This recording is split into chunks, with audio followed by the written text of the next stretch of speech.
Kadin Logistik for All. Sahabat logistik setanah air, kembali kita hadir di podcast Kadin Logistik Channel yang tentu akan membahas kali ini isu yang sangat krusial bagi tata kelola logistik nasional kita.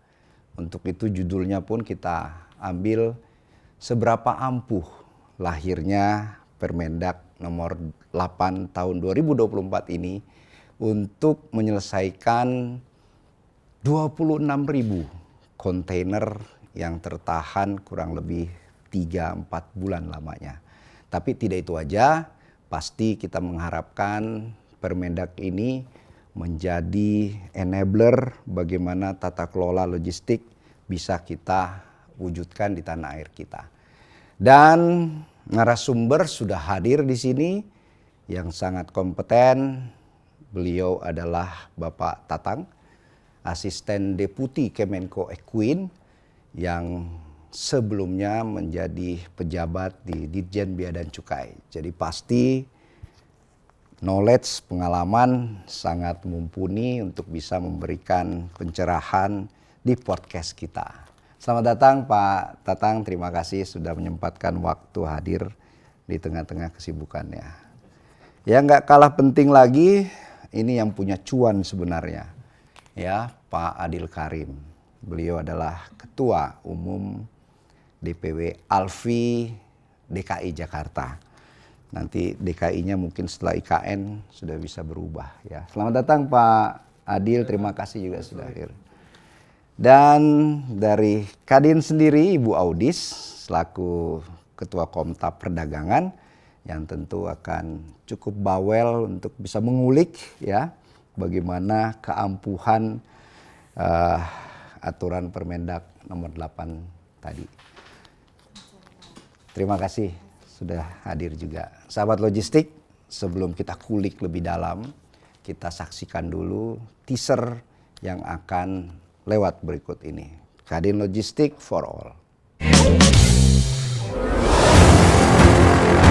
Tertahannya ribuan kontainer di dua pelabuhan besar Tanjung Priok, Jakarta dan Tanjung Perak, Surabaya, medio Mei lalu menjadi headline di sejumlah media, juga viral di laman media sosial. Tidak tanggung-tanggung, ditengarai hampir 26.000 kontainer menumpuk di dua pintu masuk ke Indonesia itu. 17.000 lebih di Tanjung Priok dan sekitar 9.000 mangkrak di Tanjung Perak. Sejumlah sumber menyebut isi kontainer didominasi komoditas penting seperti besi, baja, barang elektronik, tekstil, kosmetika, dan sejumlah komoditas lain. Penumpukan ini berdampak kepada aktivitas ekonomi, terutama untuk barang yang menjadi bahan baku dan barang modal yang dibutuhkan untuk supply chain antara perusahaan dan pemasok. Celakanya, tidak ada industri yang melapor atau mengeluh, terutama semenjak diberlakukannya pertek atau pertimbangan teknis serta pelarangan terbatas alias lartas. Setelah viral, kementerian terkait bergerak cepat dan inilah yang melandasi lahirnya Peraturan Menteri Perdagangan Nomor 8 Tahun 2024. Benar saja, baru dirilis Permendag ini sangat ampuh. Penumpukan terurai dengan cepat dan barang tersalurkan dengan simultan. Hampir sebulan berlalu, benarkah tumpukan kontainer telah teratasi dan barang komoditas sudah sampai pada pemilik? Seberapa besar dampak yang dirasakan oleh pengusaha dan apakah Permendag nomor 8 tahun 2024 akan mampu menyelesaikan masalah sirkulasi barang? Atau jangan-jangan peraturan akan berubah lagi?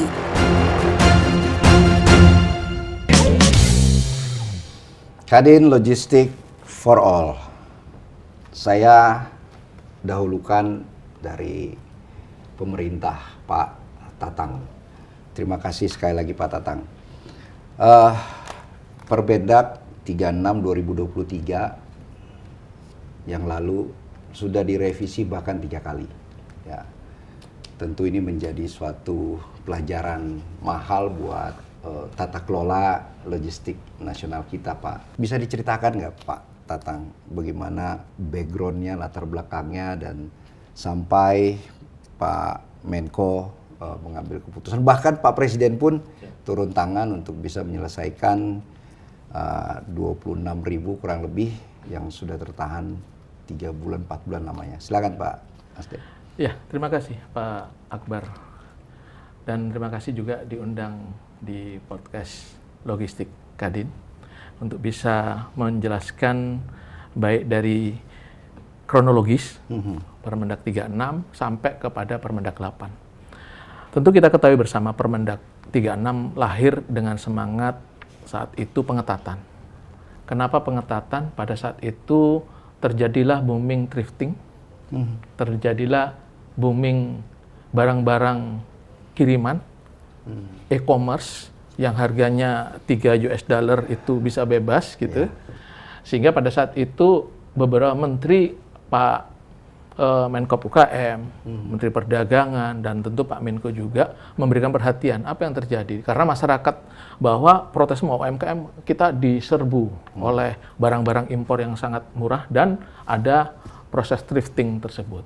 Sehingga pada tahun 2023 karena ada fenomena tersebut, muncullah amanat dari Presiden untuk melakukan pengetatan.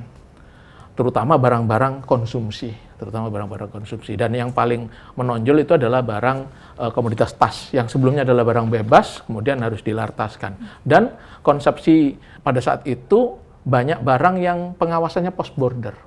Artinya tidak ada suatu proses pemeriksaan oleh instansi terkait di border, karena dilepas dia. Walaupun ada lartas, tapi dilepas.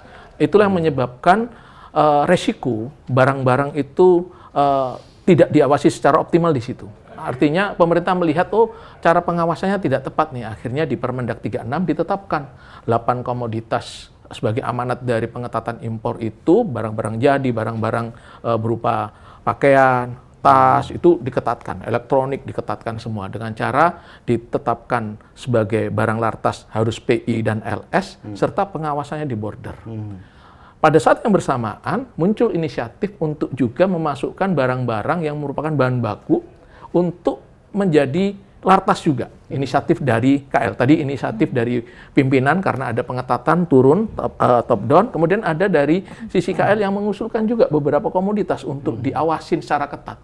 Itulah akhirnya menyebabkan hambatan. 36 itu betul-betul menghambat. Juga ada inisiatif terkait dengan PMI. Bagaimana PMI itu diberikan satu relaksasi agar bisa melakukan importasi atau memasukkan barang-barang pribadi dia untuk masuk ke Indonesia, di mana barang PMI itu bekas, di mana konsep impor itu tidak boleh barang bekas. Sehingga pada saat itu Presiden memberikan juga relaksasi atas biaya masuknya. Biaya masuk diberikan relaksasi, kemudian juga relaksasi atas barang bekasnya. Disitulah muncul ada inisiatif membatasi berapa barang bekas yang boleh. Ada 15, ada 5, ada 2 untuk beberapa komoditas. Itu yang menyebabkan akhirnya ada reaksi, terutama terkait dengan barang PMI. Udah dibebaskan untuk barang bekas masuk, tetapi jumlahnya dibatasin. Sehingga tetap nggak bisa mengalirkan atau mengeluarkan barang-barang yang memang sangat besar sekali dari PMI itu di Pelabuhan Tanjung Perak dan di Tanjung Emas. Akhirnya 36 dianggap belum bisa menyelesaikan masalah, malah menimbulkan masalah. Akhirnya dirubahlah dengan Permendak 3 dengan menyatakan bahwa untuk barang PMI tidak dibatasi jumlahnya, dikembalikan pada proses kepabeanan. Permendak 3 selesai, tetapi ada bahan baku yang terkunci lagi. Akhirnya inisiatif dirubah lagi dengan Permendak 7 agar bahan baku itu bisa dikeluarkan. Ternyata setelah Permendak 37 ada masalah, yaitu pengurusan persetujuan impor ataupun pertek terhambat juga. Jadi begitu panjang perjalanan dari 2023 sampai pada pemberlakuan di 10 Maret itu menyebabkan tumpukan yang sangat besar. Tadi Pak Akbar John menyampaikan 26.000 itu terbagi di Tanjung Priok dan Tanjung Perak, akhirnya menumpuk sebesar itu yang belum bisa dikeluarkan kontainer-kontainer itu. Sehingga dengan melihat permasalahan yang ada dan melihat dampak yang mungkin bisa terjadi kalau tidak ada relaksasi mengeluarkan barang-barang yang ada di Tanjung Priok dan di Tanjung Perak yang merupakan bahan baku, bahan penolong, kemudian juga beberapa barang modal, akhirnya pemerintah mengeluarkan Permendak 8 untuk merelaksasi itu semua. Mungkin itu kronologisnya Pak Akbar Joran. Luar biasa Pak Asdep. Bukan cuma kamus berjalan, kelihatannya bisa jadi kamus solusi nih kalau Pak Asdep selalu turun tangan. Terima kasih Pak Asdep, Pak Tatang. Saya ke Pak Adil. Pak Adil, selaku Ketua Umum DPW DKI, tentu tahu bagaimana ekosistem pelabuhan yang ada di Tanjung Priok ya. Dan mayoritas dampak 26.000 itu ada di Tanjung Priok selain di Tanjung Perak. Seberapa efektifnya Permendak 8 ini keluar dan bagaimana respon teman-teman yang kontainernya sudah tertahan 3 bulan dan ada sebagian bisa keluar. Silakan Pak Adil. Terima kasih Pak Akbar, tentunya sudah diundang di Kadin Logistik Podcast. Kalau kita bicara 36 perubahan ke 8, kalau kita bilang kita mengapresiasi pada pemerintah yang sudah paham bahwa ada kekalutan di dalam proses pengimporan barang yang tentunya berdampak pada seluruh stakeholder yang ada. Satu sisi kita ini memang importnya lagi menurun, Pak. Tadi pagi saya cek ke salah satu pelabuhan terbesar di Tanjung Priok itu, namanya JCT, yornya cuma 43%. Jadi artinya memang ekonomi kita ini lagi turun. Tiba-tiba ada 36 dan akhirnya menjadi masalah, terutama sebenarnya masalah ini selesai untuk masalahnya si importir, pemilik barang. Kalau kita dampaknya akibat daripada tertahannya, akibat adanya PI yang dipersyaratkan, ada pertek waktu itu yang selama ini kan LS. Ini yang menjadi masalah sehingga kita tidak dapat melakukan kegiatan untuk importasi itu. Semuanya terganggu, seluruh stakeholder termasuk tracking terganggu karena muatan nggak ada. Sehingga dengan adanya Permendak 8 ini sebuah solusi lah kita bilang. Walaupun 7 komoditas ya, Pak, untuk baja itu dikasih relaksasi, dikasih waktu lebih kurang 1 bulan ya. Yang 10 Maret sampai 17 Mei yang sudah tiba. Itu dikasihlah untuk keluar. Tentunya ini menjadikan kehidupan logistik kita makin jadi tumbuh kembali. Selama ini redup, Pak. Kita berharap sebenarnya dengan kejadian ini kita minta pemerintah betul-betul memapping, Pak. Waktu mau buat peraturan itu dikumpulkan, di mapping, sebenarnya itu baik sih untuk meningkatkan industri dalam negeri, lokal. Sehingga kita mengurangi importasi. Tetapi kita nggak bisa menafikan bahwa kita masih ketergantungan sama impor. Hanya saja mungkin harus dibatasi. Nah, dengan kejadian Pertek ini, ada Kemen mengeluarkan Pertek dan menjadi keberatan karena apa? Karena waktu itu di stopnya itu di manifest ya Pak ya. Manifest tanggal 10 ke atas itu harus menggunakan Pertek. Biasanya sebenarnya peraturan itu dibuat Pak dari ship on board yang kami alami. Kalau ship on board ini kan bisa diantisipasi. Nah, ini tiba-tiba waktu di manifest itu ditetapkan mulai tanggal 10 Maret, kita kan bicara scheduling kapal. Kapal itu kan kebanyakan tidak direct juga masuk ke Indonesia karena kita ini final destination dan pada umumnya kita masuk kapal-kapal yang feeder sehingga ada hambatan di transit. Seharusnya mereka nggak kena, jadi akhirnya kena. Itu yang jadi masalah. Dan akhirnya Pak, di awal saya banyak pengaduan, saya cuma bisa mengarahkan karena nggak mungkin PI diurus, akhirnya reekspor. Mau nggak mau reekspor. Tapi sebagian ada teman-teman yang masuk ke PLB, gitu loh. Untuk masuk ke PLB juga nggak mudah juga, karena kan PLB itu ada konsep yang harus disampaikan kepada pemerintah untuk masukkan barang itu. Sehingga kalau mau membuat masukkan barang baru satu PLB, itu kan harus ada presentasi konsep yang diberikan, baru ada persetujuan. Nah, harapan kita sih ke depannya ini semuanya jauh lebih baik lah. Mungkin Permendak 8 ini bisa juga diganti, direlaksasi kembali. Bisa saja, karena belum terpenuhinya semuanya, mungkin ya. Jadi Pak Adil, sebenarnya penggagas daripada revisi Permendak 36 itu dari siapa sebenarnya? Yang pasti diawalin itu, saya kebetulan di Kamar Dagang juga, di Komite Asosiasi dan Himpunan. Diawali memang mulai dari, yang setahu saya, mulai dari elektronika. Elektronik waktu itu ribut karena perteknya susah. akhirnya disambut. Ya tentunya pasti teman-teman netizen juga nggak kalah penting. Oke. Jadi kita kalau nggak viral nih, Jadi sebenarnya karena viral itu ya. salah satunya itu. akhirnya- Tapi sebenarnya secara prosedur kita lihat itu mulai dari elektronik yang memang sampai saat ini Pak, elektronik itu masih susah, terutama AC. Kita baru ngalamin AC itu sudah harga mahal, barangnya nggak ada. Karena apa? Bahan baku maupun bahan penolongnya itu waktu itu tertahan. Oke. Ini kan proses. Yang 17.000 itu belum keluar semua yang ada di Tanjung Priok. Oke. Gitu Pak.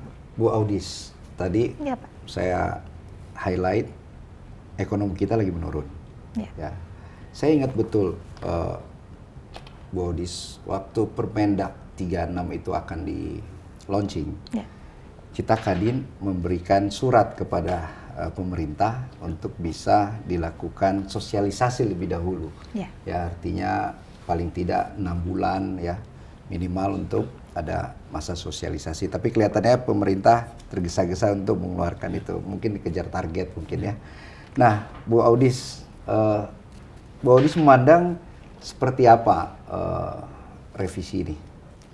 Ya, tentunya ya Kadin ya, kita sebagai wadah dari pelaku usaha dan juga industri sangat mengapresiasi dengan upaya pemerintah ya, dengan sigap mendengarkan aspirasi dari pelaku usaha dan juga mendengarkan arahan Presiden dengan adanya Permendak nomor 8 tahun 2024 ini. Dengan adanya Permendak ini tentunya aspirasi kita untuk mendapatkan kemudahan import terutama terkait bahan baku, bahan penolong, juga barang modal ini dapat terselamatkan. Satu harapan kami bahwa kalau untuk relaksasi untuk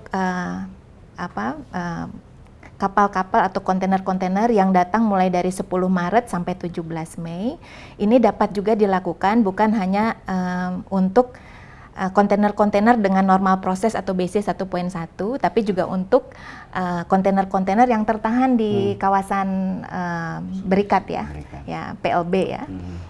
Karena tentunya semua pelaku usaha menghadapi hal yang sama dan salah satu kendala yang utama misalnya terkait PI tekstil itu untuk mendapatkan laporan hasil verifikasi dari surveyor maupun pertek ya, yang prosesnya itu terus terang cukup lama. Sebagai contoh aja misalnya untuk besi baja itu bisa memakan waktu 2 bulan untuk perteknya sendiri gitu ya, dan kalau untuk tekstil di laporan hasil verifikasinya juga 2 bulan sendiri.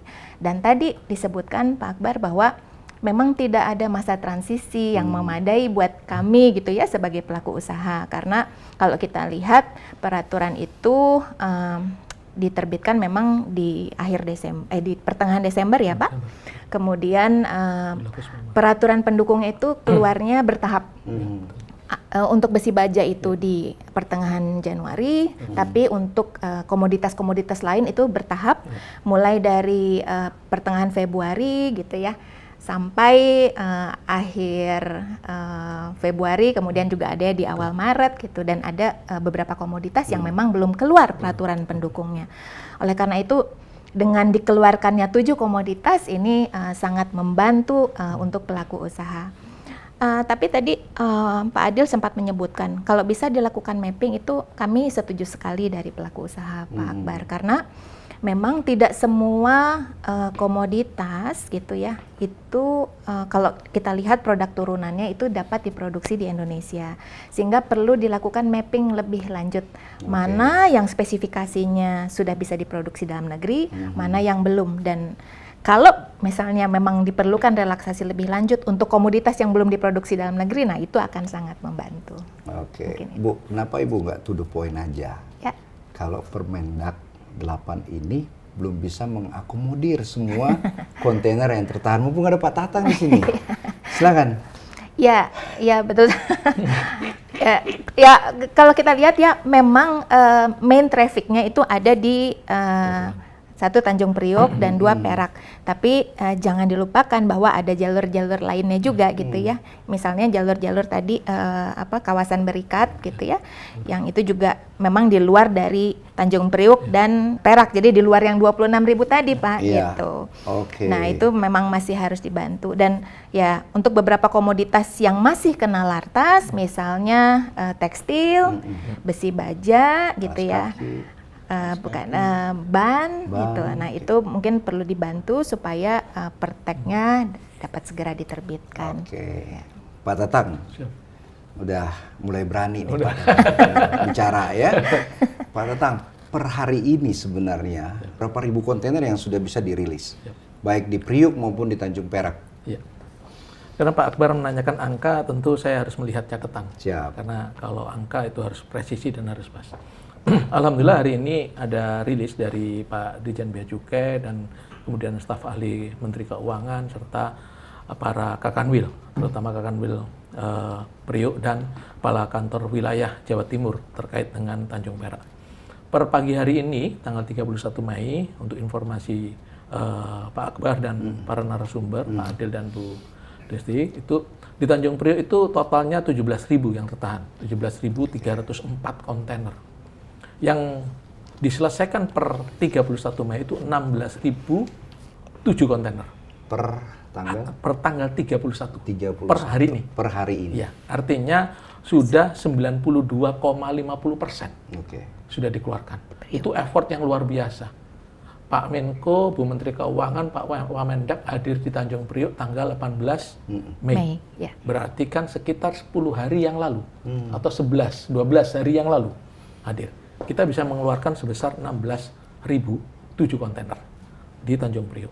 Jadi angka yang luar biasa, kerja yang luar biasa dari teman-teman Bea Cukai Tanjung Priok didukung oleh seluruh. Alfi pasti mendukung itu dan ekosistem yang ada itu. Kemudian di Tanjung Perak yang tertahan 9.111 kontainer dapat dikeluarkan sebesar 7.121 per hari ini. Angka persentasenya 78,15%. Oke. Artinya secara komitmen pemerintah untuk menyelesaikan kontainer yang tertahan sudah cukup optimal. Dalam waktu 12 hari kita sudah hampir totally 94% di dua wilayah itu bisa kita selesaikan. Dan itu kerja keras dari semua pemangku kepentingan di pelabuhan, termasuk Alfi dan tentu Kadin juga. Demikian, Pak Jon. Oke. Wah, luar biasa. 96% 92,5 itu di Tanjung Priok Oke. sudah keluar. Oke. Kemudian di Tanjung Perak 78,15%, rata-ratanya di angka 94% Oke. seluruh Indonesia. Artinya di Tanjung Perak dan Tanjung Perak. Ya.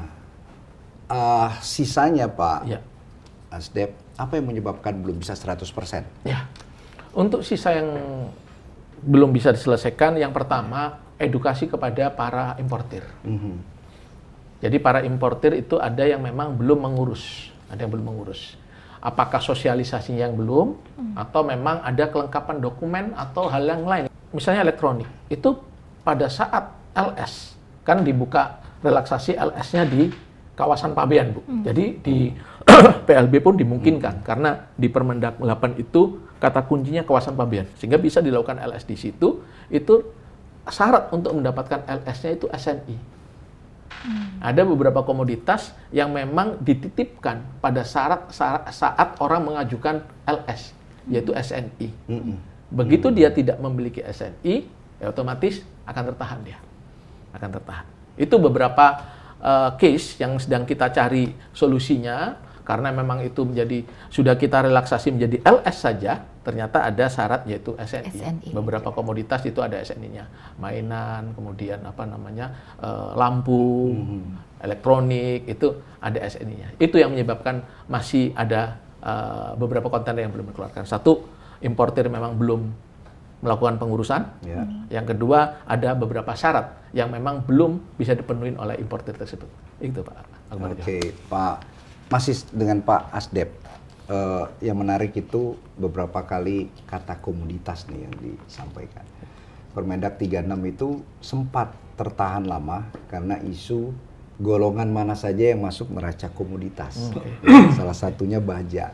Gimana Pak Asdep bisa berikan kami pencerahan? Iya, secara tegas kami sampaikan baja tidak masuk dalam neraca komoditas. Artinya mekanisme penerbitan PI-nya tidak berdasarkan neraca komoditas baja. Yang berdasarkan neraca komoditas itu rata-rata bahan pokok, yaitu daging, ikan, garam, kemudian gula, minyak, beras, minyak tidak Bu, kemudian tambahin migas. Di luar itu penerbitan PI-nya berdasarkan Pertek. Sehingga baja kalau memang disebut bermasalah karena neraca komoditas, saya pastikan tidak. Oke. Tapi lebih kepada penerbitan Perteknya. Demikian Pak Akbar. So, Pak Adil, Ya. kita tahu ini tertahan 3 bulan kontainer, ya Pak ya. Ya, betul. Tentu ranking kita di Logistic Performance Index Ya. tentu akan semakin melorot. Ya. Kita apresiasi 90 sekian persen Ya. sudah Keluar. bisa rilis. Ya. Tapi ada menyisakan PR Pak, yaitu biaya-biaya yang timbul di pelabuhan, ya. Artinya itu menjadi resiko, Ya. ada resiko ekonomi di sana. Saya ke Pak Adil nih Pak Adil ya, apakah dari Alfi sudah memitigasi? Artinya bukan hanya relaksasi dari Permendak 8 ini, tetapi dampak yang ditimbulkan bagi importir ya, tentu juga produsen yang terhambat produksinya Pak Tatang karena bahan baku 3 bulan itu luar biasa dan akhirnya ada sebagian melakukan re-export ya. Ini gimana dari Alfi bisa memitigasi? Apakah sudah bersuara bersama-sama netizen untuk siapa yang mau bayar ini resiko storage dan kerugian-kerugian lainnya? Silakan Pak Adil. Ya, kalau Alfi saya kira nggak seperti netizen bersuara. Karena Alfi itu sebuah organisasi, asosiasi, kita wadah dari para pelaku logistik. Tentunya memang kita yang bisa kita sampaikan di sini, kita terus berkomunikasi sebenarnya dengan pelabuhan, para terminal operator, maupun pada bea cukai. Salah satunya yang kita sampaikan termasuk libur 4 hari kemarin. Kita terus terang saya sebagai ketua Alfi komunikasi dengan kepala kantor Pelabuhan Tanjung Priok Pak Ambang untuk tetap dilakukan kerja seperti biasa walaupun itu hari libur, dan itu disanggupin oleh kepala kantor pelayanan utama Tanjung Priok, dan kita call juga untuk TPFT Geraha Segara TPFT, dan mereka menyanggupin dan menyiapkan TKBN para kuli untuk bongkar muatan barang. Memang dari kejadian itu memang menyisakan angka yang cukup besar. Karena di Pelabuhan Tanjung Priok kita ini kan hari pertama itu free, itu bongkar kapal ya. Hari kedua itu kena tarif progresif dari tarif dasar itu 300%, dan hari ketiga dan selanjutnya itu kena tarif progresif sampai 600%. Dan yang lebih dasarnya memang di demurrage. Memang setiap importir ini kan sifatnya B2B, antara importir dengan pelayaran.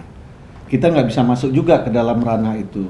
Ada importer yang dikasih free time demurrage sama pelayaran 1 bulan, ada yang 2 minggu, ada yang seminggu, berbeda-beda. Tergantung daripada porsi importasinya mereka dan sudah selalu menggunakan alat angkut tersebut, sehingga memang berbeda-beda. Tapi kalau kita lihat dari angkanya, demurrage itu untuk 20 feet lebih kurang 600.000 per hari di season pertama, dan 40 feet itu sekitar 1 juta. Kalau memang tertahan dia di border, itu hari 30 itu udah masuk TPP, barang tidak dikuasain. Artinya dicacah untuk mengeluarkan setelah ada SPPB. Itu memang mekanisme dan aturan yang ada di bea cukai, undang-undangnya ada. Nah, sehingga memang kalau bicara LPI, ini kita pasti dapat pantauan besar, Pak. Karena kalau CESA aja bermasalah, ini dipantau juga. Karena yang ada di Indonesia ini bukan pemain lokal semuanya, termasuk pemain global dan anggota saya. Gitu. Nah, kita sudah coba komunikasi juga ke terminal. Hanya saja memang saya sebagai ketua Alfi atas laporan anggota. Karena nggak bisa saya masuk ke ranah importirnya. Karena ada asosiasinya juga itu, ada Ginsinya, ada APJP, dan sebagainya. Kita hanya bisa berkomunikasi biasa. Tentunya kalau mereka melakukan restitusi, kalau di CC kan ketua Alfi DKI pasti mengikuti prosesnya apakah dapat restitusi. Tapi rata-rata kalau mereka melakukan restitusi, Biasanya kalau di CC kan ke Ketua Alfi DKI kita akan monitor juga, insya Allah dikasih inilah Gambaran diskon angka, lah. Pak Adil. Bisa kelihatan nggak? Kan ini 3 bulan, terus ya let's say 20.000 kontainer yang tertahan, yang sudah dirilis ya, atau 19.000. Potensi kerugiannya itu kurang lebih berapa kalau Kita Demores sulit sudah menghitung Pak Akbar. Makanya saya bilang pelayaran sama importir itu B2B.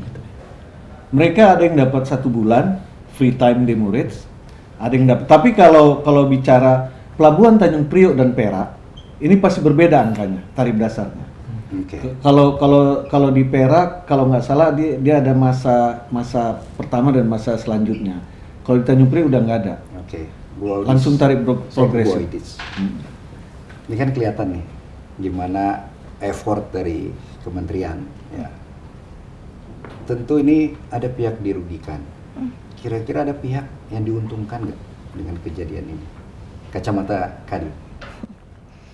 Ya, kalau kita lihat tadi ya dari tujuan dibuatnya regulasi ini, tentunya ada pihak yang diuntungkan ya. Misalnya terkait illegal import tadi ya Pak ya. Jadi barang-barang ilegal masuk ke pasar Indonesia dengan cara yang tidak benar gitu ya, membanjiri pasar. Nah itu memang perlu kita basmi lah ya Pak ya, untuk barang-barang yang ilegal.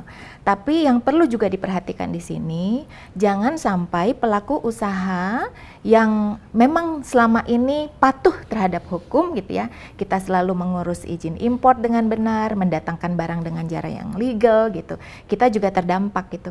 Karena pada saat ini tentunya banyak sekali pelaku usaha dan industri yang terkendala dalam proses produksi maupun aktivitas perdagangannya karena barang dasar, bahan pendukung dan juga barang modalnya tertahan gitu sih Pak. Ya tentunya seperti yang tadi saya sebutkan pasti ada yang diuntungkan dan sesuai dengan tujuan awal diadakannya diterbitkannya regulasi ini, tentunya illegal import itu bisa tertangani ya.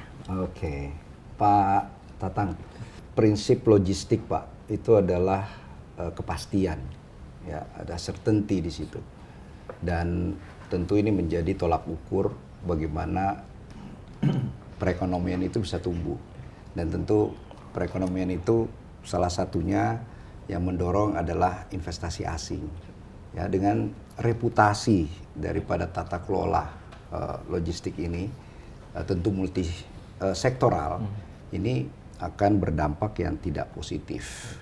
Nah, kira-kira Pak quick win yang teman-teman di Kemenko, ya apa yang bisa Bapak lakukan?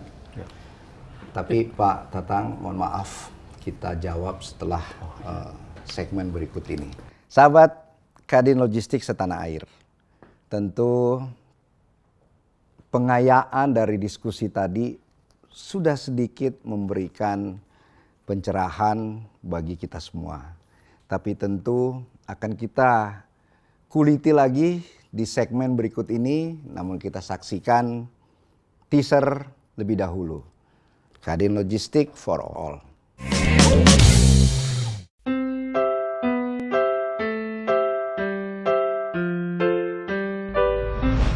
Aduh ya, ini kenapa semua barangnya belum di-packing? Aduh. Bunda, Ayah lagi bantu packing. Aduh, Ayah udah telepon truknya kan? Ya ampun Bunda, Ayah lupa lagi. Kalau raja pindah, mau pindah sekarang gak perlu repot, tinggal bawa raja pindah. Raja pindah itu apa ya Pak? Raja Pindah itu Ibu, jasa profesional yang menangani proses pindahan, rumah, kantor, apartemen, dan lain-lain. Servis kami Bu, mulai dari pengepakan, pengangkutan, penurunan, transportasi, sampai dengan penataan kembali di lokasi tujuan. Selain itu, kami mempunyai gudang penyimpanan barang. Oh begitu. Mau pindah? Kalau Raja pindah aja. Moving Indonesia. Sahabat logistik seluruh tanah air, kita masuk ke segmen kedua. Pak Tatang, tadi saya sudah menanyakan quick win daripada Kemenko Equin sebagai koordinator daripada kementerian untuk bisa terus terang tidak terjadi lagi seperti ini. Silakan Pak. Ya, makasih Pak Akbar Johan. Yang pertama tentu quick win-nya menyelesaikan daripada 26 kontainer itu. Jadi masih tersisa sekitar ada berapa persen? Dari 94 berarti ada 6-7% yang masih tersisa. Kemudian fokus keduanya adalah evaluasi terkait dengan Lartas itu sendiri. Apakah Lartas yang sekarang berjumlah 63,3% dari total BKTI, Buku Tarif Kepabeanan Indonesia, BTKI, itu adalah Lartas. Kita sedang diarahkan oleh pimpinan untuk mengevaluasi jumlah Lartas yang cukup besar dibanding dengan best practice di negara lain yang sekitar 17-20%, angka 63 tentu menjadi tantangan kita untuk lakukan evaluasi. Dengan harapan dengan berkurangnya Lartas yang ada di Indonesia ini tentu akan mengurangi ataupun mencegah hal-hal yang tadi terjadi di saat ini bisa kita pastikan tidak terjadi karena jumlah Lartasnya akan berkurang sangat signifikan. Mungkin itu Pak Akbar. Baik. Dalam jangka pendek. Bu Audis. Ya. Tadi disampaikan update per hari ini sudah mencapai 94% dari 26.000 total kontainer tertahan. Dampak langsung dan tidak langsungnya dengan relaksasi yang sudah berhasil ini, kira-kira dampaknya seperti apa? Ya, dampaknya tentunya pelaku usaha sangat senang ya, karena bisa mendapatkan bahan baku, bahan pendukung untuk berlangsungan proses industri. Tapi kalau kita boleh protes lagi nih Pak, mohon maaf ya, tadi katanya suruh bawel katanya. Boleh dong, ayo. Dengan tadi Bapak sebutkan 63,3% dari pos tarif ataupun HS code itu terkena Lartas. Itu persentase yang sangat tinggi ya Pak ya, compare dengan standar negara lain yang hanya 17-20%.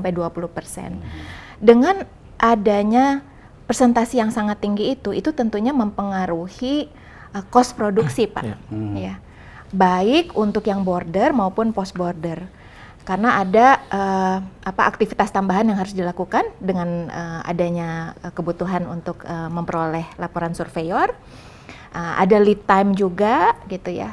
Kemudian dengan adanya penumpukan kontainer saat ini itu ada demurrage gitu ya.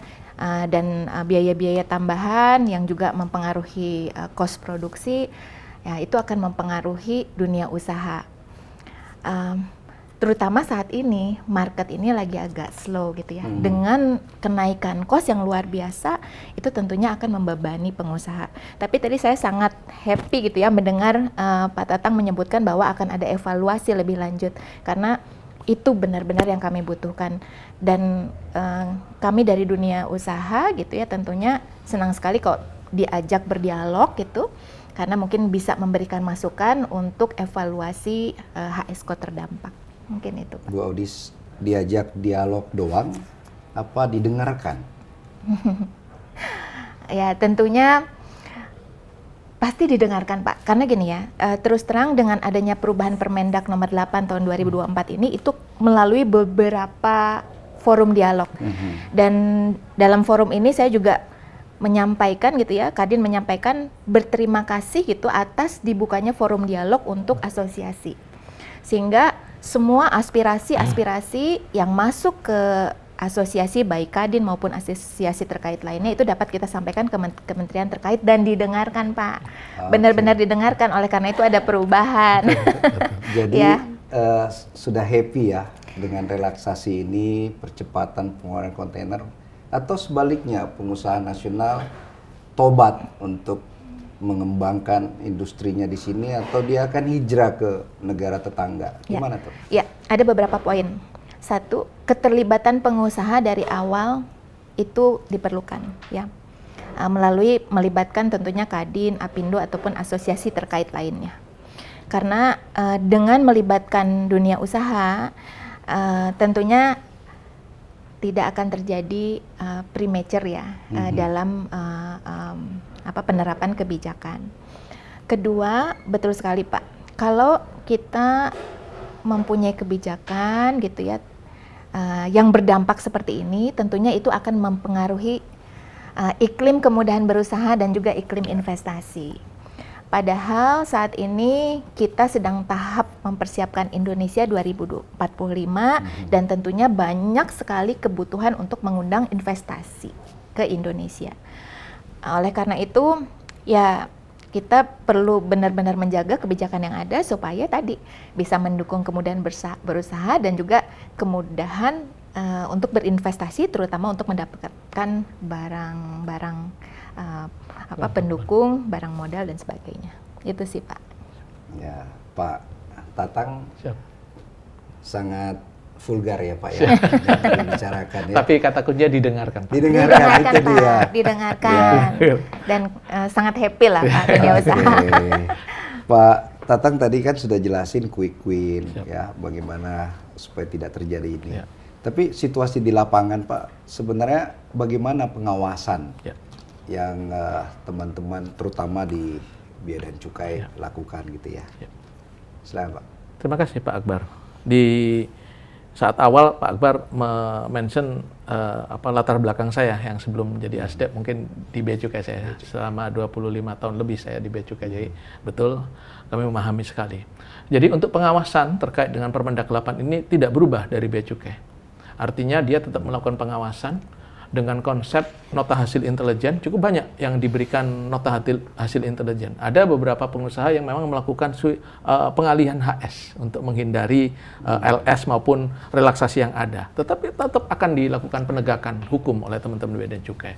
Tidak hanya itu, juga ada mekanisme SPBL, surat pemberitahuan barang lartas. Artinya kalau barang itu sudah direlaksasi tapi teman-teman pelaku usaha juga tetap tidak mau memenuhi, entah karena kesulitan untuk mendapatkan LS ataupun tadi yang ada SNI dan segala macam, dia mencoba untuk mengalihkan HS, Bea Cukai tetap akan melakukan pengawasan dengan menerbitkan SPBL apabila barang diketahui merupakan barang yang wajib memenuhi pembatasan ataupun perizinan. Tentu teman-teman Bea Cukai juga melakukan kegiatan pengawasan intelijennya juga tetap jalan mereka. Juga teman-teman Kemendak dengan PKTN-nya juga akan tetap jalan. Artinya Permendak 8 ini adalah satu solusi yang diberikan tapi tanpa mengurangi pengawasan yang kita laksanakan di lapangan. Demikian Pak. Ya, pengawasan Pak.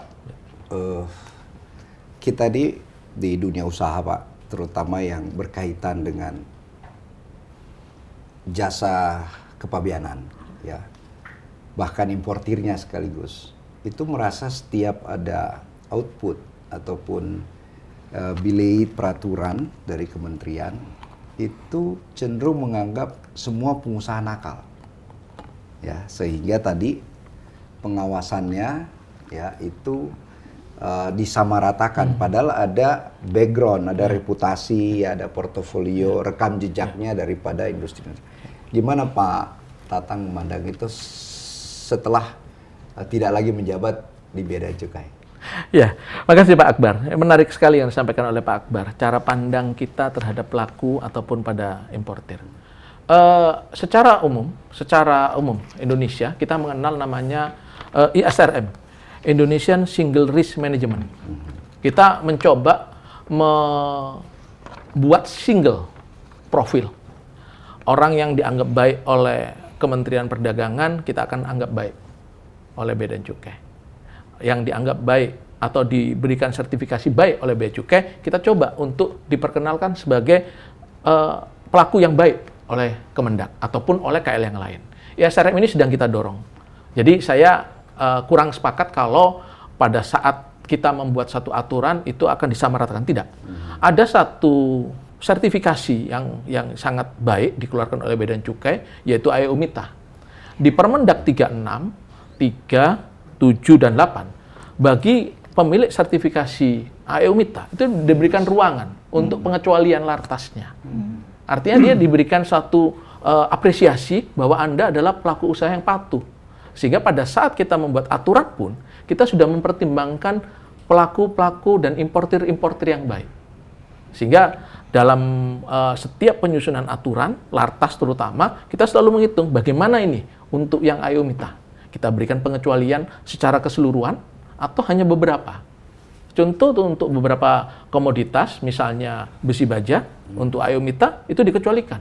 Untuk PI-nya, untuk Perteknya, saya nggak hafal pengecualiannya. Tetapi secara prinsip, bagi pelaku usaha yang bereputasi baik, bereputasi AEU atau MITA, pembuat aturan pasti mempertimbangkan itu. Artinya tidak digebiah uyah, kalau Pak Akbar tadi nyatakan. Ada satu lagi yang kemarin kita perkenalkan di Permendak 7, yaitu sertifikasi MRO. Maintenance, Repair, and Overhaul untuk pesawat terbang. Siapa saja pelaku usaha industri yang memiliki sertifikasi MRO akan dikecualikan. Artinya pengusaha yang bergerak di bidang pesawat terbang kita anggap mempunyai kapasitas, kompetensi yang memang harus diapresiasi untuk mendatangkan barang ke Indonesia sebagai spare part pesawat itu dikecualikan, untuk dikecualikan PI-nya. Itu yang mungkin bisa menjadi masukan kita bahwa siapa yang bereputasi baik akan diberikan karpet merah untuk investasi di Indonesia. Demikian. Luar biasa Pak Tatang. Mudah-mudahan yang pencerahan barusan Pak Tatang sampaikan benar-benar bisa dituangkan di regulasi ke depannya Pak Tatang. Siap. Pak Adil, Ya. dari 26.000 tadi ya, 94% sudah keluar. Komoditi apa yang paling susah dirilis kemarin, dan juga komoditi apa yang paling mudah yang mungkin bahkan seharusnya tidak tertahan? Silakan Pak Adil. Saya cuma nyambung dikit, mau nambahin Pak Tatang. Sebenarnya orang banyak memandang bea cukai itu salah. Bea cukai yang membuat peraturan. Enggak. Bea cukai itu dititipkan oleh KL. Lartas-lartas itu. Bea cukai hanya sebagai barrier. Jadi seperti kejadian-kejadian di bandara dan sebagainya itu sebenarnya salah kaprah orang memandang. Saya bukan bantu Pak Tatang ya pengalamannya. Jalur prioritas Pak. Masalahnya bea cukai itu kan ada 3. Pelayanan, pengawasan, optimalisasi penerimaan negara ya Pak. Betul. Gitu loh. Jadi selama ini kalau ada yang ada masalah di pelabuhan, dia kena lartas, itu lartasnya bukan dari bea cukai. Hanya dititipkan oleh lebih kurang 18 kementerian dan lembaga KL itu. Baik itu Badan POM, Perindustrian dan sebagainya. Bea cukai itu hanya dititipkan saja. Makanya kok nggak salah Pak, mungkin perlu dikoreksi, lartas itu udah berkurang dari 63%. Udah ada berkurangan. Karena ada irisan-irisan yang sudah mulai dihilangkan. Saya udah lupa ini, saya dulu di LKK Kadin DKI. Sudah bisa jadi jubir bea cukai untuk Bisa jadi menjawab brand ambassador. Brand ambassador. ya, menjawab netizen itu Pak. Brand ambassador. Luar biasa. Seperti gitu enggak, saya cuma meluruskan aja gitu loh. Nah, kalau pertanyaan Pak Akbar, barang apa yang mudah dan apa yang sulit? Sederhana Pak. Ada 4 kategori Pak. Barang dilarang, diatur, diawasin, bebas. Kalau barang itu tanpa lartas, bebas. Mau apapun hantu belau barang itu bebas Pak. Mudah. Karena dia langsung jalur hijau. Ada komoditi itu nggak yang tertahan di 26.000 tadi? Di 26.000 itu sebenarnya bermacam-macam komoditi Pak. Kita nggak bisa ngeliat, cuma kan yang sekarang yang lagi disorot itu ada 7 komoditi yang betul-betul dikasih relaksasi itu. Ada yang alas kaki, TPT dan sebagainya, kaos dan katup, elektronika. Itu kan termasuk komoditi unggulan ya Pak ya. Kalau dari ininya gitu loh. Nah, tapi kalau barang mana yang sulit, barang mana yang mudah, semuanya sama Pak. Di bea cukai itu yang paling penting kalau ada lartasnya sudah diselesaikan lebih dahulu, itu akan keluar. Hanya saja memang yang punya lartas kemarin ini mungkin ada lebih kurang 1.000 di Pelabuhan Tanjung Priok belum keluar.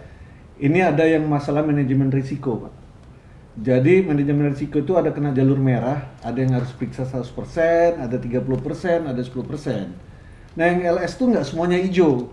Kalau perusahaan baru kan pasti merah. Perusahaan berisiko tinggi juga pasti merah gitu loh. Jadi semuanya kalau kata Pak Tatang 16.000 udah keluar itu bukan semuanya hijau, ada yang merah tapi kebanyakan hijau. Kalau yang merah sampai sekarang saya sampaikan bahwa memang lagi ada kumulatif pemeriksaan di bea cukai dan nggak mudah juga karena bermacam-macam barang itu. Hanya saja memang seharusnya Sekarang ini sudah ada X-ray, itu jauh lebih permudah untuk pemeriksaan karena titiknya sudah ketahuan setelah di X-ray. Jadi intinya Pak Akbar, kalau barang itu tidak dilarang, tidak diawasin, tidak dibatasin, artinya nggak ada lartas. Itu pasti aman, Pak. Pasti mudah. Apapun komoditinya. Oke. Yang penting kategori itu aja. Ya, apa betul seperti itu Bu Alis?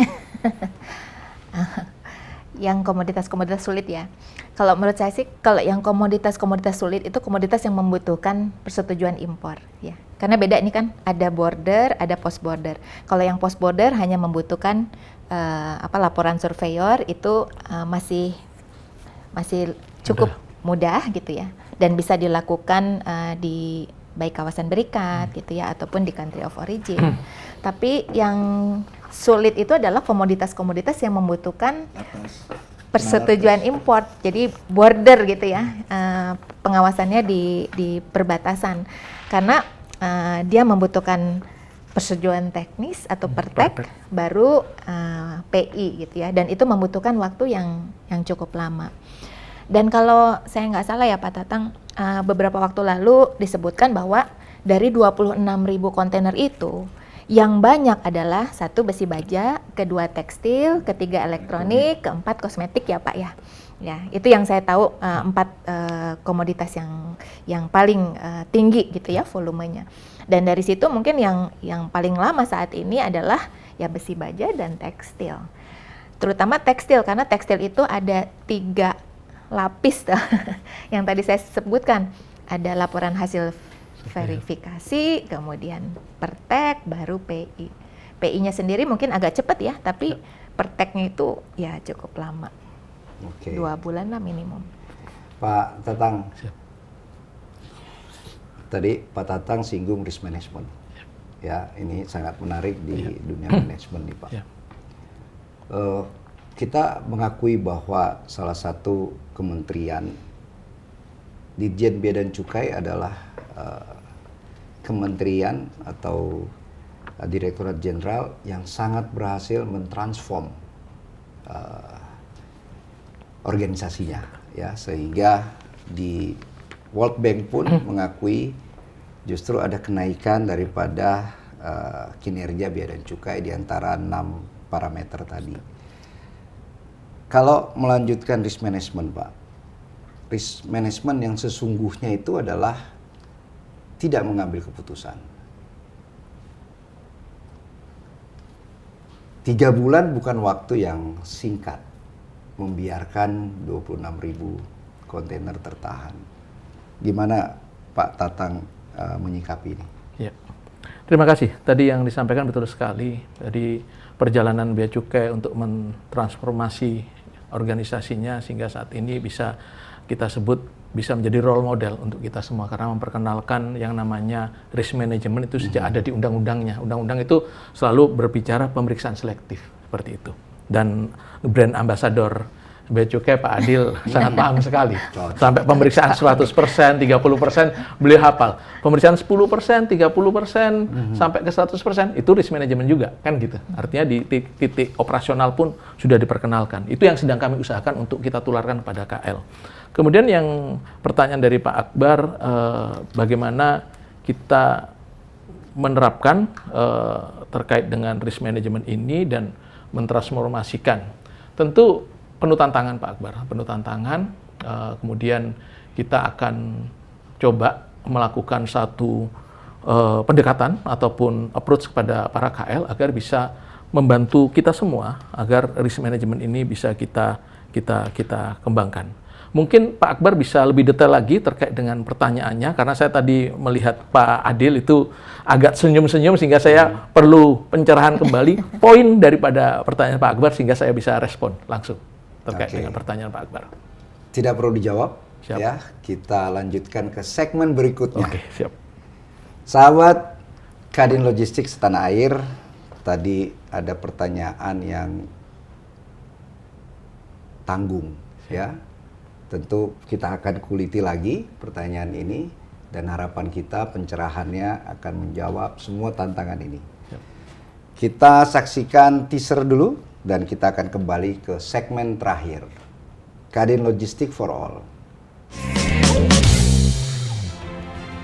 Kadin Indonesia hadir untuk mendukung beragam sektor dan industri, mulai dari skala besar, usaha kecil menengah, hingga mikro dan ultra mikro. Memberikan panggung bagi inovasi, memupuk kolaborasi, dan memperjuangkan pembangunan yang berkelanjutan. Didukung oleh para pemimpin industri yang tergabung dalam dewan pengurusnya, Kadin Indonesia terus menguatkan diri bersama seluruh anggota dalam rangka mencapai visi Indonesia Emas 2045. Membina dan memberdayakan organisasi perusahaan dan pengusaha dalam membangun dunia usaha yang optimal. Jadilah bagian penting organisasi dunia usaha yang turut mendukung pertumbuhan perekonomian Indonesia. Ayo berkadin.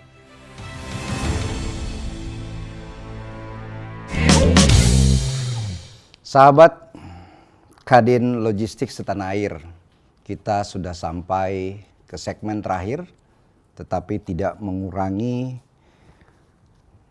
kekuatan daripada podcast ini. Saya kembali ke Pak Tatang. Pak Tatang, tadi yang paling menarik adalah sudah adanya sistem Indonesia Single Risk Management. Walaupun kita tahu Pak, risk management yang sesungguhnya adalah tidak mengambil keputusan. Artinya ya sudah, kita nggak akan mengambil keputusan. Dan ini terjadi selama hampir 3 bulan sebelum terbitnya Permendag nomor 8 ini. Gimana Pak Tatang melihatnya? Ya, makasih Pak Akbar terkait dengan risk management yang paling efektif tidak mengambil keputusan. Sungguh menggoda konsepsi kami gitu. Terkait Permendag 8, Permendag 36, kemudian jadi Permendag 8, kemudian ada konsepsi manajemen resiko, tidak mengambil keputusan. Ada satu infrastruktur yang harus kita siapkan pada saat kita mengambil suatu keputusan. Ada 2 kalau nggak salah. Yang pertama regulasi. Tadi Ibu sudah menyampaikan ada beberapa aturan yang mengatur tentang pertimbangan teknis yang belum keluar. Disebut Februari, Maret, dan sampai saat ini ada yang belum. Sehingga begitu tidak ada regulasi, tentu ada keraguan untuk mengambil keputusan karena tidak ada arahan di situ. Bagaimana cara memberikan rekom atau memutuskan rekom itu? Itu yang menyebabkan tidak mengambil keputusan. Yang kedua, memang sistem. Begitu regulasinya tidak ada, berarti sistem tidak bisa bergerak. Ada yang sudah ada regulasinya, ternyata sistemnya belum match dengan LNSW. Sehingga waktu orang mengajukan pertek tidak terbaca oleh sistem. Sehingga berhenti dia. Berhenti. Yang kami harapkan memang tadi seperti disampaikan, bahwa begitu ada lartas, infrastrukturnya harus siap. Bahwa peraturan pendukungnya sudah harus siap dulu.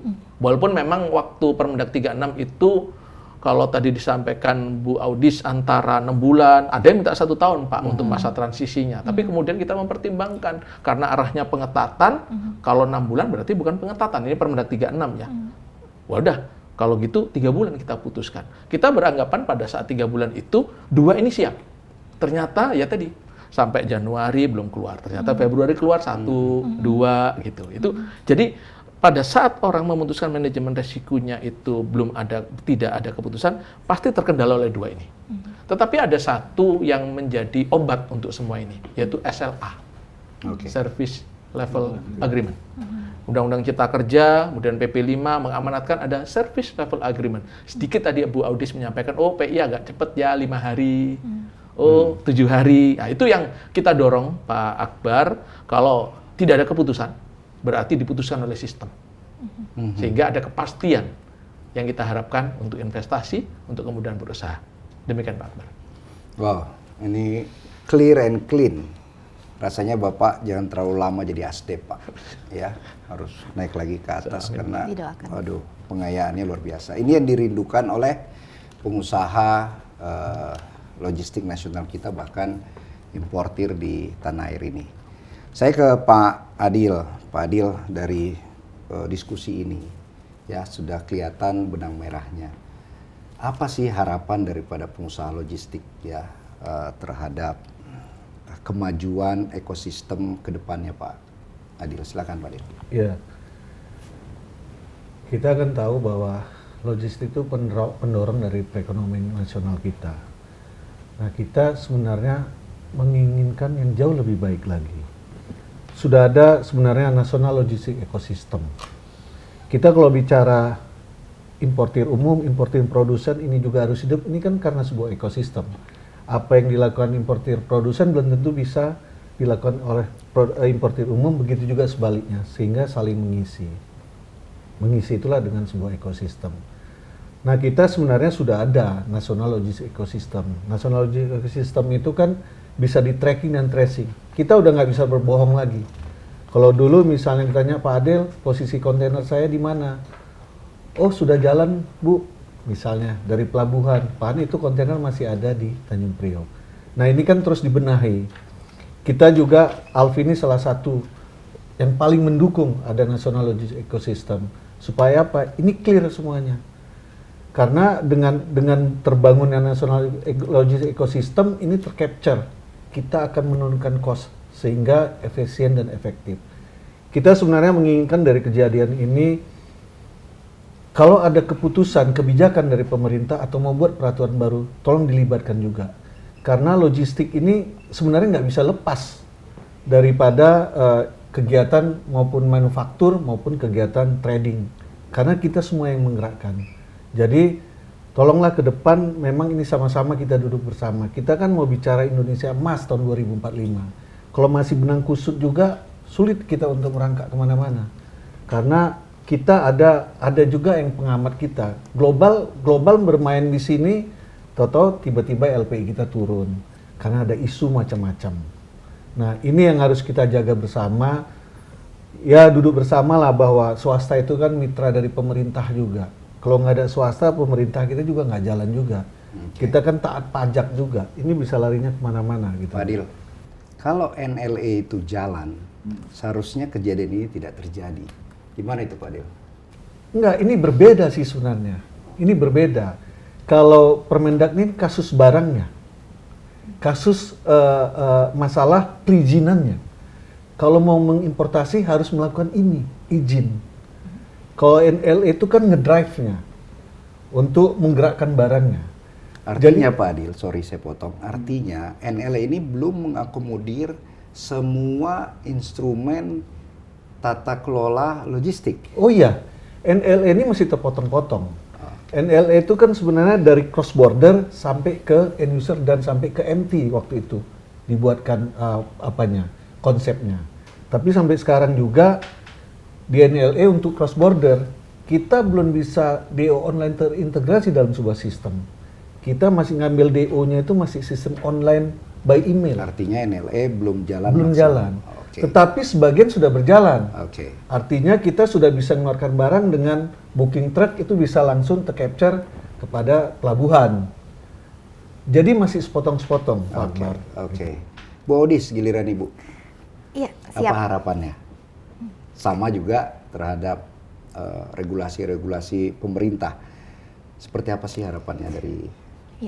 Ya harapannya ya ke depan kalau pemerintah mau mengeluarkan regulasi-regulasi ya seperti pengetatan impor ini tentunya melibatkan pelaku usaha baik melalui Kadin, Apindo maupun asosiasi sektoral terkait sejak tahap inisiasi, Pak. Jadi bukan di tahap sosialisasi gitu ya, tapi sejak tahap inisiasi karena tentunya dari pelaku usaha juga kita dapat memberikan masukan gitu ya supaya regulasi itu nanti akan lebih baik lagi dan implementasinya juga berjalan lancar.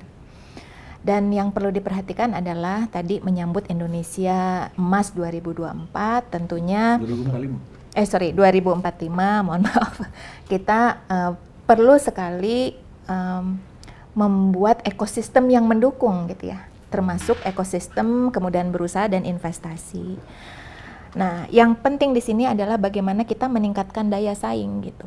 Nah, kalau misalnya tadi lartasnya masih 63,3% yang jauh di atas standar rata-rata, mungkin agak sulit gitu ya bagi Indonesia atau produk-produk yang dihasilkan di Indonesia untuk mempunyai daya saing yang tinggi karena cost-nya mahal, plus logistik cost juga yang atau ya distribution cost juga yang cukup tinggi gitu. Jadi setuju banget Pak tadi. Logistik pun harus dilibatkan ya, bukan hanya dari pengusaha, dari asosiasi logistik juga dilibatkan supaya kita bisa memberi masukan yang berarti.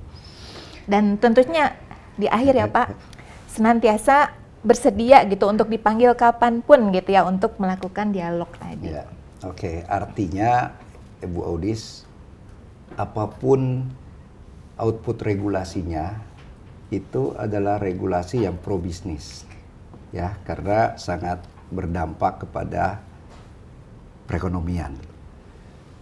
Baik Pak Tatang dan Pak Adil dan Bu Audis, dari diskusi tadi, benang merahnya adalah betapa mahalnya koordinasi.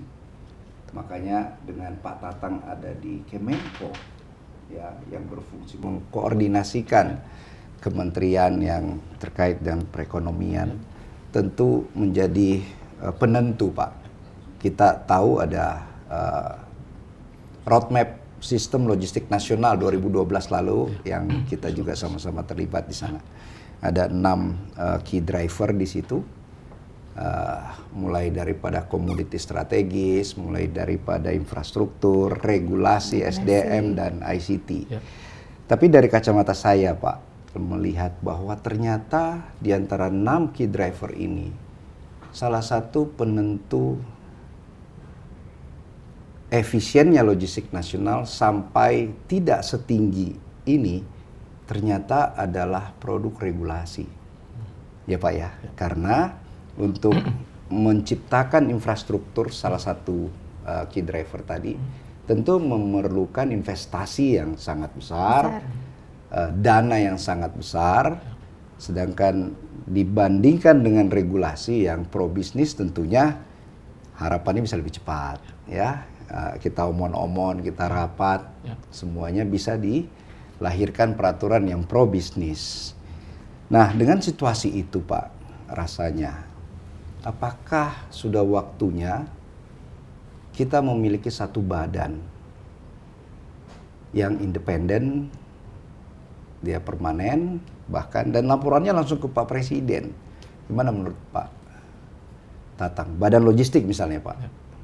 Ya, makasih Pak Akbar.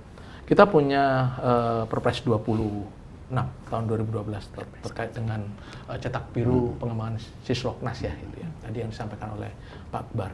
Tentu di situ ada beberapa yang perlu kita evaluasi. Karena memang sejak tahun 2012 dunia sudah berubah. Supply chain kita, kemudian geopolitik kita, bagaimana adanya description dan segala macam kondisi berubah dari 2012 sampai sekarang di 2024. Kita kantor Menko sedang mendorong adanya perubahan itu. Perpres itu sedang kita dorong untuk dievaluasi dan kita coba lihat bagaimana peran logistik itu bisa kita kuatkan dalam mendukung perekonomian. Pertanyaan Pak Akbar terkait dengan badan, memang saat ini pemerintah sedang melihat penguatan daripada Sisloknas ini ataupun tata kelola logistik nasional dengan adanya NLE sedang kita coba cari bentuk yang paling optimal. Saat ini kami melihat penguatan dari sisi regulasi Perpres 26 tahun 2012 itu segera harus kita revisi. Penguatannya adalah bagaimana kita melihat adanya sistem dalam logistik nasional, dalam hal ini memang digawangi oleh teman-teman LNSW, dan LNSW juga mendapatkan amanat dari tugas dan fungsinya untuk memperkuat pelayanan dokumen logistik. Sehingga pada saat kita melakukan review terhadap Perpres 26 ini, kita menemukan yang harus dikuatkan dalam konteks logistik itu adalah tata kelola, koordinasi, dan sistem. Melihat 3 hal ini, kami di kantor Menko melihat kita masih mendorong penguatan logistik itu di masing-masing sektor. Kemudian dikoordinasikan oleh kantor Menko dan kemudian kita kuatkan sistemnya di LNSW. Sehingga terkait dengan badan, mungkin saat ini kami memandang kita lebih baik untuk mereview Perpres, kemudian kita lihat KL-KL terkait yang perlu kita optimalkan untuk tugas dan fungsinya kaitannya dengan logistik, kemudian kita koordinasikan di kantor Menko, sistemnya kita kuatkan. Demikian Pak Akbar. Makasih Pak Tatang. Kata kuncinya review. Siap. Ya, walaupun ada resiko Pak, setiap rejim baru tentu akan berubah. Siap. Seperti nasib daripada Perpres 26 2012 tadi. Siap. Pak Adil bisa komen mengenai Badan Logistik Nasional yang independen, permanen, dan juga kalau boleh berdiri atas dasar undang-undang. Silakan. Terima kasih Pak Akbar. Ini sesuatu yang menarik sebenarnya. Kalau kita lihat sejarah dari Perpres cetak biru logistik yang nggak jalan, sebenarnya itu kalau kita lihat ada ego sektoral. Masing-masing kementerian itu ada logistiknya. Ya, terjadi ego sektoral. Nah, kita dari Alvisi sebenarnya sudah menggaungkan sudah cukup lama.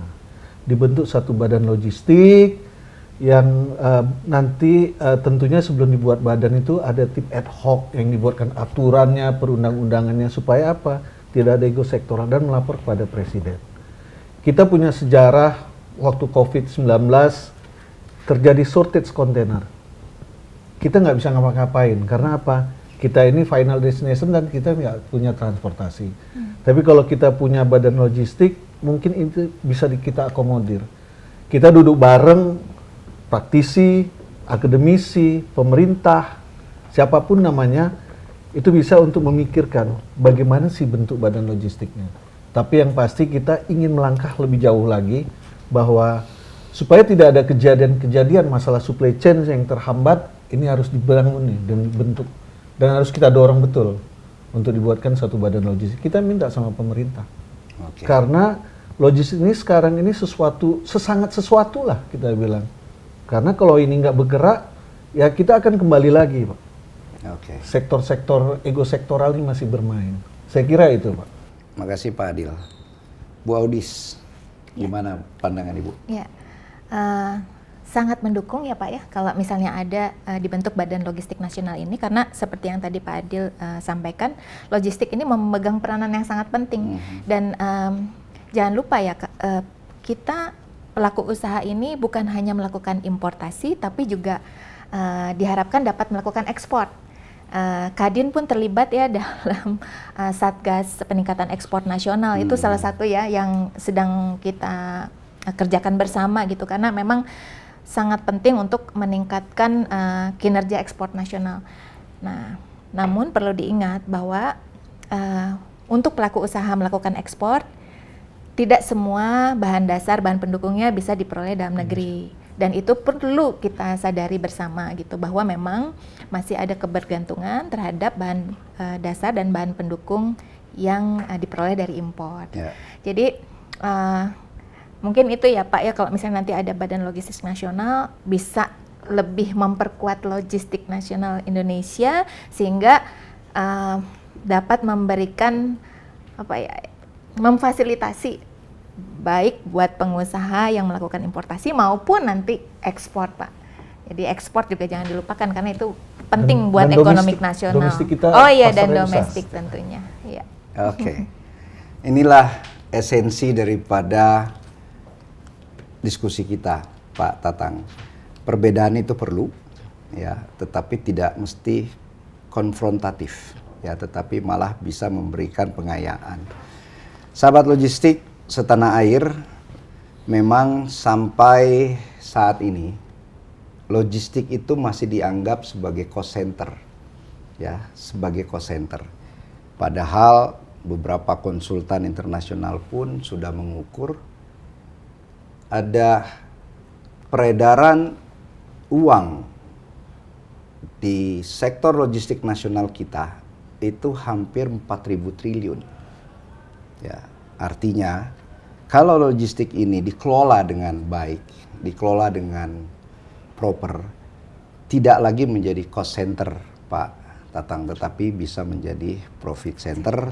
Dan cita-cita yang disampaikan Pak Adil sebagai enabler daripada roda perekonomian ini bisa kita wujudkan, karena logistik itu kita bicara supply chain, ya belum lagi masuk ke global supply chain, minimal masuk ke regional supply chain, ya. Nah ini artinya potensi-potensi ekonomi itu sangat besar ruangnya. Baik, ini bukan kesimpulan ya. Ini hanya pandangan-pandangan untuk bisa kita jadikan bahan untuk refleksi kemudian hari. Dan sahabat logistik, tentunya podcast hari ini sangat menarik karena dihadiri oleh narasumber dan jarang-jarang Pak Tatang sampai 3 narasumber. Ini terus terang, biasanya 2 Pak Tatang ini karena Pak Tatang bisa confirm hadir, ada Bu Audis dan juga ada Pak Adil, jadi suasananya sangat produktif dan tentu memberikan nilai tambah bagi ekosistem logistik dan juga perekonomian nasional kita. Sahabat logistik setanah air, sudah sampai di penghujung acara dan seperti biasanya kita akan memberikan kenang-kenangan. Tentu bukan kontainer yang kita berikan, ya kita nggak bisa bawa ke sini ya, tetapi plakat. Saya sebelum plakat tentu saya closing dulu, sahabat logistik. Jangan lupa segmen berikutnya tentu tidak kalah menarik, tentu juga tidak akan lepas daripada isu supply chain dan narasumber pasti akan sangat kompeten dan sangat top sehingga konten daripada podcast kita ini bisa memberikan nilai tambah bagi kita semua, khususnya ekosistem logistik nasional. Salam Kadin Logistik for All.